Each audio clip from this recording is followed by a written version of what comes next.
اور خدا جلد تمہارے دشمنوں کو عذاب میں مبتلا کرے گا۔ بیویوں کو اس بات کی اجازت نہیں تھی کہ وہ باہر آئیں، پھر وہ خود بھی باہر آنے والی نہیں تھیں۔ جس طرح امام حسین علیہ السلام کی غیرت اس امر کی اجازت نہیں دیتی تھی کہ آپ کی زندگی میں کوئی بیوی خیمے سے باہر نکلے، اسی طرح ان مخدرات عصمت و طہارت کی غیرت اور عفت بھی انہیں اجازت نہیں دیتی تھی کہ وہ خیموں سے باہر آئیں۔ اسی لیے جو ہی اہل حرم امام کی زبان سے لا حول ولا قوت الا باللہ العلی العظیم سنتے تو ان کے دلوں کو اطمینان ہو جاتا تھا۔ چونکہ امام آخری رخصت کے بعد بھی دو ایک بار واپس خیمے میں تشریف لائے تھے اور خبر گیری کر کے گئے تھے، یہی وجہ تھی کہ امام کے اہل حرم اس کے بعد بھی آپ کے انتظار میں تھے۔ ذوالجناح کے گرد اہل حرم کا نوحہ اس زمانے میں عربی گھوڑوں کو میدان جنگ کے لیے خاص طور پر سدھایا جاتا تھا، کیونکہ گھوڑا سدھایا جانے والا جانور ہے۔ جس وقت اس گھوڑے کا سوار قتل ہو جاتا تو وہ خاص قسم کا رد عمل ظاہر کرتا تھا۔ اہل حرم خیموں کے اندر منتظر ہیں کہ شاید امام کی کوئی آواز سن سکیں اور ایک بار پھر امام کا دیدار کر سکیں کہ اچانک ذوالجناح کے ہنہنانے کی آواز آئی۔ اہل حرم خیمے کے دروازے پہ آئے۔ وہ سمجھ رہے تھے کہ شاید مولا تشریف لائے ہیں، لیکن انہوں نے دیکھا کہ صرف ذوالجناح آیا ہے اور اس کی زین الٹی ہوئی ہے۔ یہ دیکھ کر انہوں نے واہ حسینہ واہ محمدہ کی فریاد بلند کی اور سب کے سب ذوالجناح کے گرد جمع ہو گئے۔ بیان کرنا انسانی فطرت ہے۔ انسان جب اپنا درد دل بیان کرنا چاہتا ہے تو بیان کا سہارا لیتا ہے، آسمان سے خطاب کرتا ہے، حیوان کو مخاطب کرتا ہے یا کسی دوسرے انسان کو سناتا ہے۔ وہ سبوں نے کسی نہ کسی طرح اپنا درد دل بیان کیا۔ مولا اہل حرم کو تاکید کر کے گئے تھے کہ جب تک میں زندہ ہوں تمہیں رونے کی اجازت نہیں، البتہ جب میں شہید ہو جاؤں تو تم رو لینا۔ چنانچہ اہل حرم نے اسی حالت میں رونا شروع کیا۔ ذوالجناح سے سکینہ کا دلسوز سوال۔ لکھا ہے کہ امام حسین علیہ السلام کو اپنی بیٹی سکینہ سے بے حد پیار تھا۔ یہی بیٹی بعد میں بڑی ادیبہ اور عالمہ بنی، جن کا تمام علماء نہایت احترام کے ساتھ ذکر کرتے ہیں۔ امام حسین علیہ السلام بی بی سکینہ کو بہت چاہتے تھے اور بی بی سکینہ بھی اپنے بابا سے بہت پیار کرتی تھیں۔ کتب مقاتل میں تحریر ہے کہ بی بی سکینہ ایسے دردناک نوحے کہتی تھیں کہ سب کے دل تڑپ جاتے تھے۔ جب تک اہل حرم ذوالجناح کے گرد حلقہ باندھے مصروف بکا تھے تو دلفگار سکینہ نے ذوالجناح کو مخاطب کر کے کہا، اے میرے بابا کے اسب وفادار، اتنا تو بتا دے، کیا ظالموں نے میرے بابا کو پانی بھی دیا تھا یا پیاسا ہی قتل کر ڈالا؟ یہ کس وقت ہوا؟ یہ اس وقت ہوا جب امام مظلوم پشت فرش سے زمین فرش پر گرے تھے۔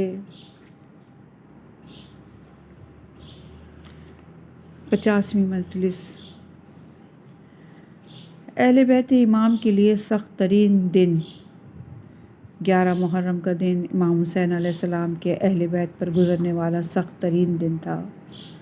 اگر ہم واقعہ کربلا کے مثبت اور منفی دونوں پہلوؤں کا جائزہ لیں تو ہمیں ایسے لگے گا جیسے یہ واقعہ اس امر کی نشاندہی کرتا ہے کہ خلقت آدم کے موقع پر ملائکہ نے خدا کے سامنے جو باتیں کہی تھیں اور خدا نے انہیں جو جواب دیا تھا، کربلا اسی وقت کی منظر کشی کر رہا ہے، کیونکہ ملائکہ نے کہا تھا۔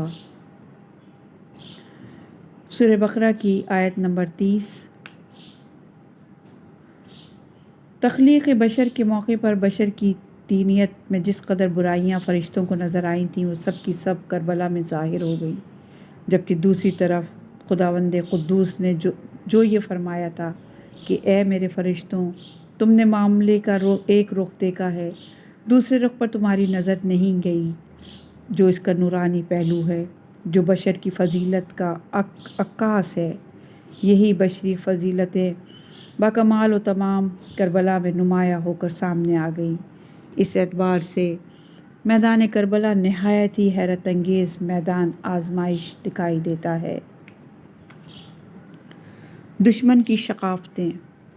یزیدیوں نے کربلا میں ایسی ثقافتوں کا ارتکاب کیا کہ جن کی کوئی مثال نہیں ملتی یا بہت کم مثال ملتی ہے۔ مجموعی طور پر یہ کہنا شدید بجا ہوگا کہ ان کی ثقافتوں کی مثال ہی نہیں ملتی۔ ان ثقافتوں میں سے ایک ثقافت کسی جوان یا بچے کا اس کی ماں کی آنکھوں کے سامنے سر کاٹنا ہے۔ واقعہ کربلا میں 8 افراد کو، جن میں سے 3 بڑے اور 5 بچے تھے، ان کی ماں کی آنکھوں کے سامنے قتل کیا گیا یا ان کا سر کاٹا گیا یا ان کے جسم کے ٹکڑے ٹکڑے کیے گئے۔ شہادت علی اصغر۔ ان 8 شہیدوں میں سے ایک جناب عبداللہ تھے جو ہمارے درمیان شہزادہ علی اصغر کے نام سے مشہور ہیں۔ ان 8 شہیدوں کی مائیں کربلا میں موجود تھیں۔ امام حسین علیہ السلام کے اس طفل شیر خوار کی شہادت، جیسا کہ معتبر کتب مقاتل میں سے پتہ چلتا ہے، کہ خیمے کے سامنے ہوئی تھی۔ امام حسین خیمے میں تشریف لائے اور فرمایا، بہن زینب، میرے شیر خوار بیٹے کو لے آؤ تاکہ میں اس سے الوداع کہوں۔ لکھا ہے کہ جناب زینب بچے کو لے کر خدمت امام میں آئیں۔ امام نے بچے کو اپنے ہاتھوں پر لیا تاکہ اس کا بوسہ لیں۔ بچے کی ماں بھی در خیمے پر کھڑی یہ منظر دیکھ رہی تھی کہ عمر سعد کے اشارے سے ایک تیر آیا اور اصغر گلوبند کے گلے پر پیوست ہو گیا۔ دوسرے شہید جناب قاسم مالقہ تھے۔ آپ کی والدہ بھی کربلا میں موجود تھیں، لیکن حضرت علی اکبر کی والدہ جناب لیلہ کربلا میں موجود نہیں تھیں۔ اگرچہ مشہور یہی ہے کہ جناب لیلہ کربلا میں تھیں، لیکن حقیقت یہ ہے کہ ان کا نام واقعات کربلا کے ضمن میں کہیں نہیں آیا۔ جناب زینب خود کو حسین کا مقروض سمجھتی ہیں۔ کربلا میں جناب زینب نے اپنے فرزند اون ابن عبداللہ بن جعفر طیار کو اپنی آنکھوں کے سامنے شہید ہوتے دیکھا۔ عبداللہ بن جعفر طیار کے 2 بیٹے کربلا میں امام حسین کے ہمراہ آئے تھے اور دونوں شہید ہوئے تھے۔ ان میں سے ایک بیٹا جناب زینب کے بطن مبارک سے تھا۔ یہ طے شدہ بات ہے کہ جناب زینب کا ایک ہی بیٹا کربلا میں شہید ہوا تھا۔ اس زمن میں جناب زینب کی اعلیٰ ظرفی دیکھیے کہ مقتل کی کسی بھی کتاب میں یہ نہیں ملتا کہ جناب زینب نے اپنے فرزند عزیز کی شہادت سے پہلے یا شہادت کے بعد کبھی اس کا نام لے کر اسے یاد کیا ہو۔ ایسا معلوم ہوتا ہے جیسے آپ اپنے بیٹے کا نام لینا چاہتی تو یہ سوچ کر رک جاتی ہیں کہ شاید ایسا کرنا بھائی حسین کی شان میں بے ادبی نہ ہو، یعنی بھائی حسین میرا بیٹا اس قابل ہی کب تھا کہ آپ پر قربان ہو۔ مثال کے طور پر حضرت علی اکبر کی شہادت کے موقع پر جناب زینب خیمے سے نکل کر دوڑیں اور پکاریں، ہائے میرا بھائی، ہائے میرا بھتیجا، لیکن کسی نے یہ نہیں دیکھا کہ جناب زینب نے اپنے بیٹی کی شہادت کے موقع پر ایسی بے تابی کا اظہار کیا ہو۔ فرزندان مسلم بن عقیل میں سے بھی ایک جوان کو اس کی ماں کے سامنے شہید کیا گیا تھا۔ وہ ماں امام علی کی صاحبزادی حضرت بی بی رقیہ تھی۔ یہ سارے شہید آل ابی طالب میں سے تھے۔ 2-3 شہیدوں کا تعلق اصحاب حسین سے ہے۔ ان میں سے ایک جناب عبداللہ بن عمیر کلبی ہیں، جبکہ دوسرے شہید وہ ہیں جن کے بارے میں یہ معلوم نہیں ہو سکا کہ وہ کس صحابی کے فرزند تھے۔ یہ دونوں شہید بھی وہ ہیں جنہیں ان کی ماؤں کی نظروں کے سامنے شہید کیا گیا، جن کے متعلق گزشتہ مجلسوں میں عرض ہو چکا ہے۔ وہ ماں جس کے سامنے نوجوان کا سر کاٹا گیا، ایک 10 سالہ بچہ جس کا تعلق خانوادہ اہل بیت سے تھا اور مجھے اس کا نام یاد نہیں رہا، امام حسین کی شہادت کے بعد قتل کیا گیا۔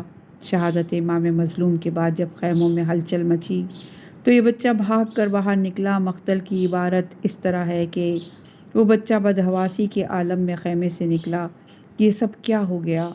راوی کہتا ہے کہ میں یہ بات کبھی نہیں بھول سکتا کہ اس بچے کے دونوں کانوں میں بندے تھے اور اس کی ماں بھی قریب ہی کھڑی تھی کہ ایک ستمگر نے آگے بڑھ کر اس بچے کا سر قلم کر دیا۔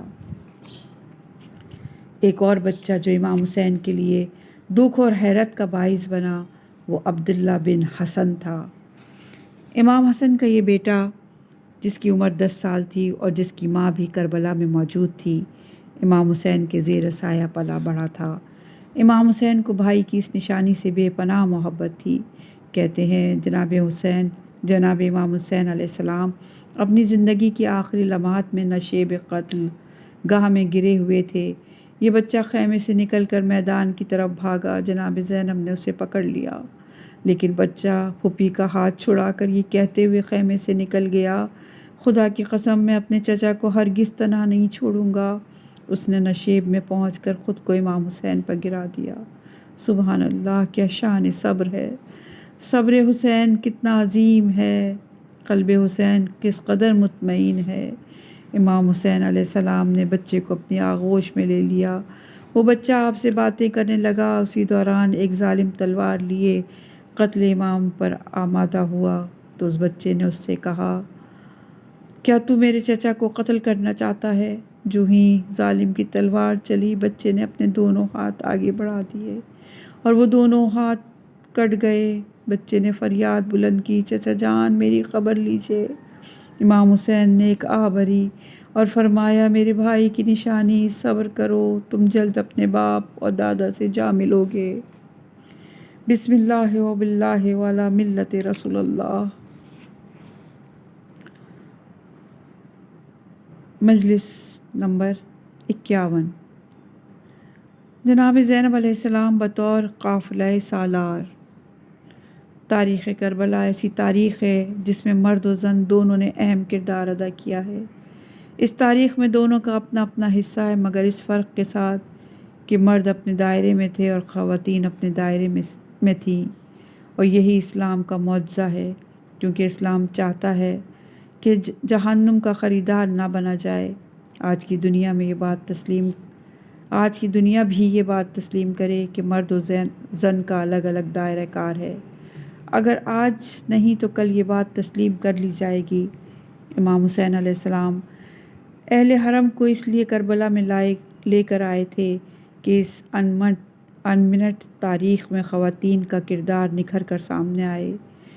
وہ چاہتے تھے کہ اس عظیم تاریخ کو رقم کرنے میں جناب زینب صنف نسواں کے دائرے میں رہتے ہوئے قائدانہ کردار ادا کریں اور کسی حال میں اپنے مدار سے باہر نہ نکلیں۔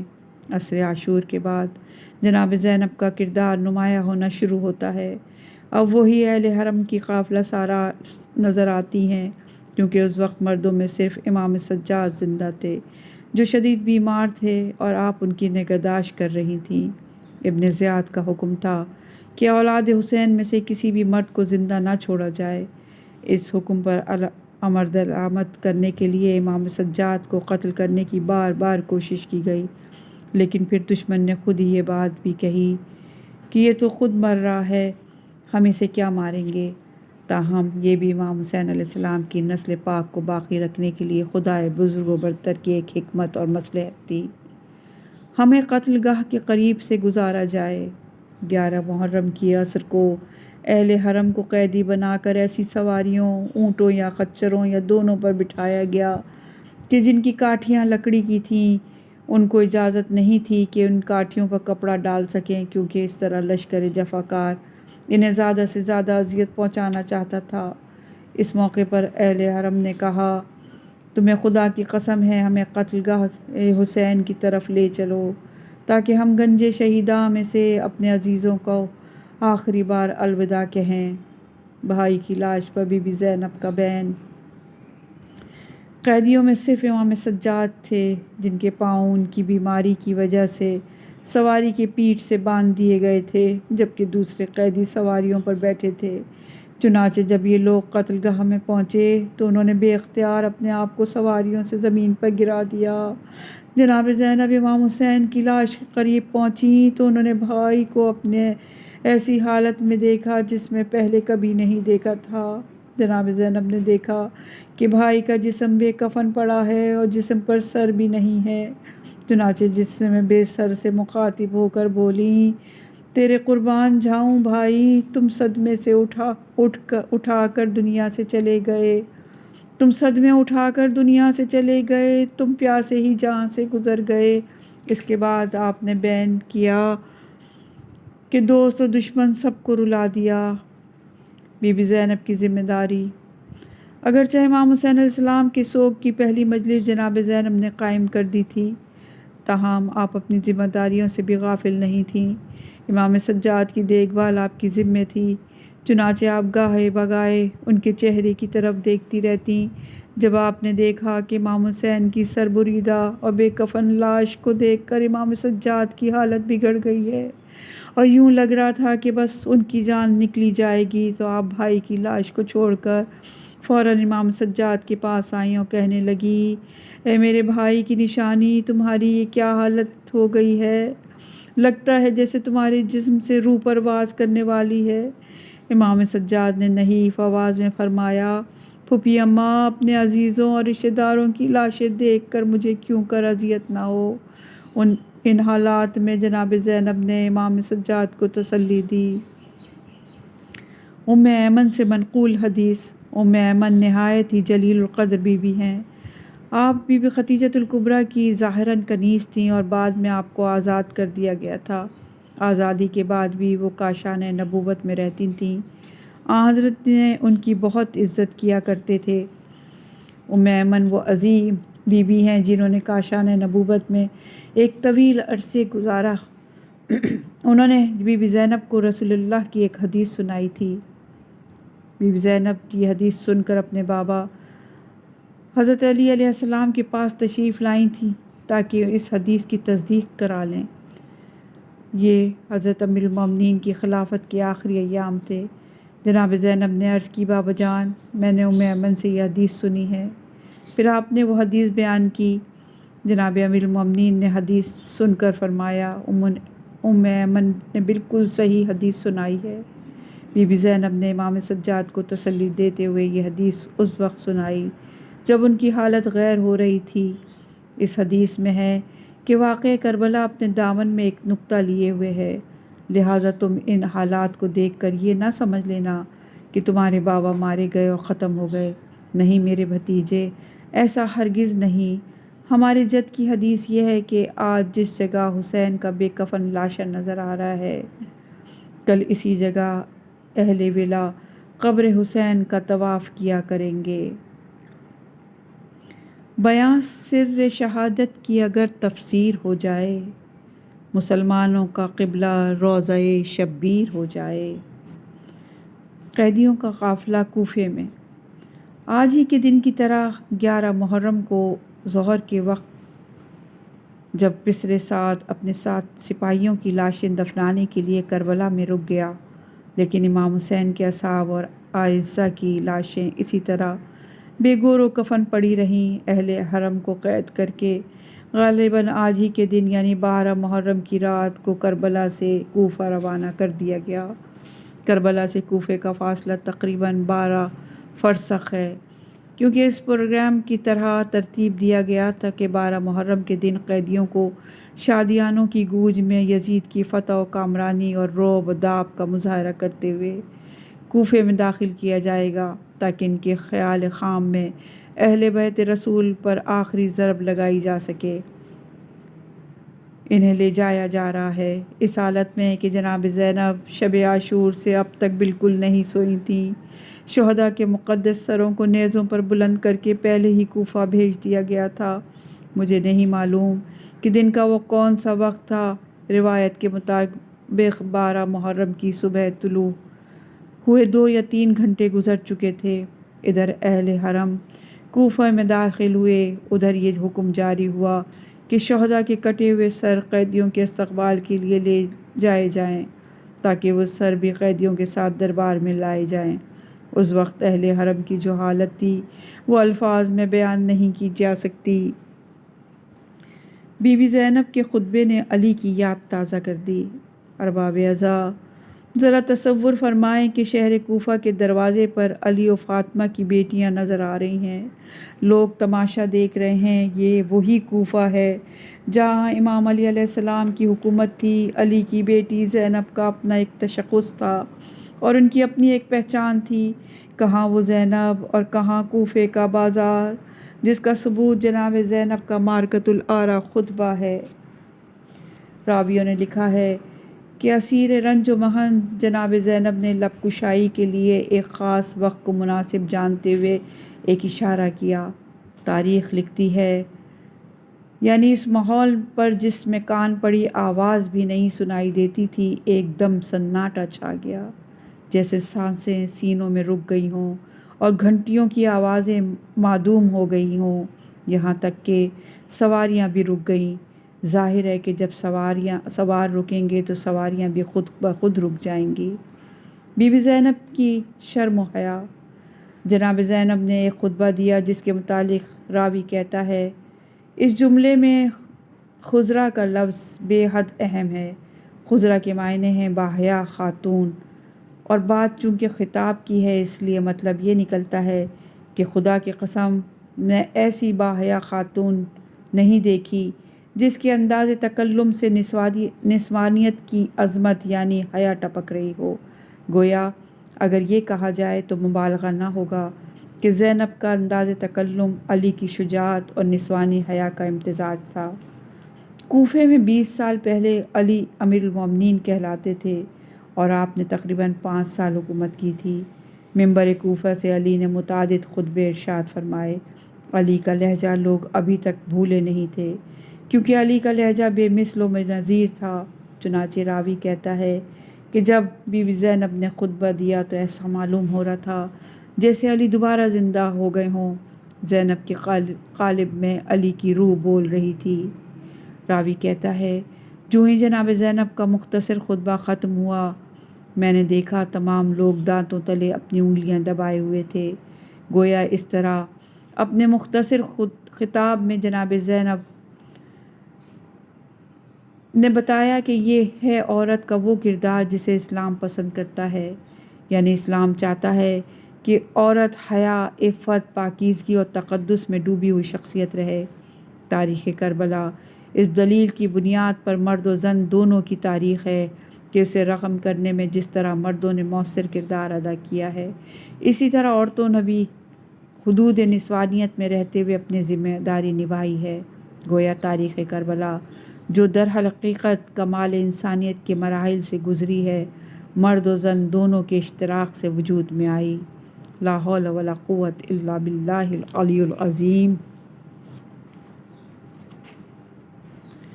بی بی زینب ابن زیاد کے دربار میں مجلس نمبر 52۔ آپ بارہا سن چکے ہیں کہ ثانیہ کربلا میں امام حسین کی ذات اقدس، آپ کے اصحاب اور اہل بیت کو ذاتی طور پر جو نمایاں اور امتیازی حیثیت حاصل ہے وہ یہ اخلاقی معیار و کسوٹی ہے کہ ہم ذلت گوارا نہیں کریں گے، ہم قیدی بنائے جا سکتے ہیں، ہمیں زنجیریں پہنائی جا سکتی ہیں، ہماری گردنوں میں بھاری طوق ڈالے جا سکتے ہیں، ہم زخمی بھی ہو سکتے ہیں، ہم قتل بھی ہو سکتے ہیں، لیکن ہماری روح کسی بھی صورت میں ذلت کا بوجھ برداشت کرنے کے لیے تیار نہیں، چاہے عورت ہوتے ہوئے بھی قیدی بننا پڑے۔ کہتے ہیں کہ اہل حرم کو قیدی بنا کر جب ابن زیاد کے دربار میں لایا گیا تو خاندان اہل بیت کی عورتوں کے علاوہ بعض اصحاب کی عورتوں اور کنیزوں نے جناب زینب کو اپنے حلقے میں لیا ہوا تھا۔ جناب زینب بلند قامت خاتون تھیں، لہٰذا دیگر خواتین کے حلقے میں ہونے کے باوجود اپنے قد و قامت کی وجہ سے آپ سب میں نمایاں تھیں۔ دربار میں وارد ہونے کے بعد آپ نے سلام نہیں کیا۔ ابن زیاد سمجھتا تھا کہ اس آنے کے بعد اس نے اہل بیت کی تمام تر طاقت چھین لی ہے۔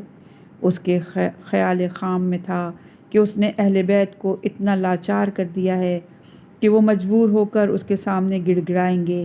چنانچہ اسے توقع تھی کہ کم از کم جناب زینب چاہے بطور مصلحت ہی صحیح اسے سلام ضرور کریں گی، لیکن اس کی توقع کے برخلاف علی کی پرعزم بیٹی نے اس کی امیدوں پر پانی پھیر دیا اور وہ اسے اپنی توہین جان کر کھول اٹھا۔ شاید وہ یہ نہیں جانتا تھا کہ خاندان نبوت کی روحیں دباؤ میں آنے والی نہیں ہیں۔ جب جناب زینب بیٹھ گئیں تو اس نے نشۂ امارت کے غرور میں کہا، یہ عورت کون ہے جو اس قدر تمکنت کا مظاہرہ کر رہی ہے؟ یا یہ کہا کہ اس نے سلام کیوں نہیں کیا؟ یا یہ کہ دوسروں کی ناقدری کرنے والی یہ عورت کون ہے؟ یہ دونوں قسم کی عبارات ملتی ہیں، ایک میں لفظ متکبرہ ہے، دوسرے میں منکرہ۔ کسی نے ابن زیاد کو کوئی جواب نہیں دیا۔ اس نے یہی سوال دہرایا مگر کوئی جواب نہیں ملا۔ تیسری یا چوتھی بار جب اس نے پوچھا تو یہ ایک عورت نے کہا، یہ علی بن ابی طالب کی بیٹی زینب ہے۔ ابن زیاد نے لوگوں کو دھوکے میں مبتلا کرنے کے لیے کہا، یہ جملے بڑے معنی خیز ہیں، یعنی خدا کا شکر ہے کہ اس نے تمہیں رسوا کیا، موت کے گھاٹ اتارا اور تمہارے جھوٹ کا پردہ چاک کیا۔ وہ ملعون اس طرح جناب زینب کے دل پر زبان کے زخم لگا رہا تھا۔ اس موقع پر جناب زینب پر ایک بھاری ذمہ داری تھی، چنانچہ یہ سننا تھا کہ پرعزم جناب زینب نے ابن زیاد سے اقتدار شکن انداز میں فرمایا، تمام شکر و سپاس اس خدا کے لیے ہے جس نے محمد مصطفیٰ صلی اللہ علیہ وآلہ وسلم کو نبوت دے کر ہمیں عزت عطا فرمائی اور ہمارے گھرانے کو کمال طہارت کا شرف بخشا۔ ایسا نہیں ہے جیسا تو کہہ رہا ہے۔ اس کے بعد فرمایا، اے ابن زیاد، بے آبرو وہ ہوتا ہے جو بدکار ہو، اور جھوٹ وہ بولتا ہے جو گناہ گار ہوتا ہے۔ وہ ہم نہیں، ہمارا غیر ہے۔ جھوٹ بولنا اہل حقیقت کا شیوا نہیں، جھوٹ ہم سے کوسوں دور ہے۔ اے پسر مرجانہ، خدا تجھے غارت کرے۔ یہ سنتے ہی ابن زیاد کی آنکھوں میں خون اتر آیا۔ وہ چٹیالے ناک کی طرح پھنکار کر بولا، تم میں اب بھی دم خم باقی ہے؟ اتنا کچھ ہو جانے کے بعد بھی تم اسی طرح بول رہے ہو، اب بھی اپنی بات پر قائم ہو؟ اگرچہ پسر مرجانہ ظاہر میں دو لفظ ہیں، مگر اس داستان کی حکایت کرتے ہیں جو ابن زیاد کے پس شخصیت کو بے نقاب کرتی ہے۔ ابن زیاد کی ماں مرجانہ ایک بدکار عورت تھی، اور مرجانہ کا بیٹا کہہ کر جناب زینب نے ابن زیاد اور دربار میں موجود سب لوگوں کو ایک حقیقت کی طرف متوجہ کیا تھا۔ پھر اس نے جلاد کو آواز دی کہ اس عورت جناب زینب کی گردن اڑا دے۔ اس کے بعد امام سجاد سے مخاطب ہوا تو انہوں نے بھی اسے اسی طرح ترکی بترکی جواب دیا۔ چنانچہ ابن زیاد نے جلاد سے کہا، اس جوان کی گردن مار دو۔ یہ سن کر جناب زینب اپنی جگہ سے اٹھ کر کھڑی ہوئیں اور امام سجاد کو اپنے سینے سے لگا کر بولی، خدا کی قسم تم اس وقت تک اسے قتل نہیں کر سکتے جب تک میری گردن نہ کاٹ لو۔ لکھا ہے کہ ابن زیاد کچھ دیر تک ان دونوں کو دیکھتا رہا اور پھر کہنے لگا، میں دیکھ رہا ہوں اگر میں اس جوان کو قتل کرتا ہوں تو پہلے مجھے اس عورت کو قتل کرنا پڑے گا۔ لا حول ولا قوت الا باللہ العلی العظیم۔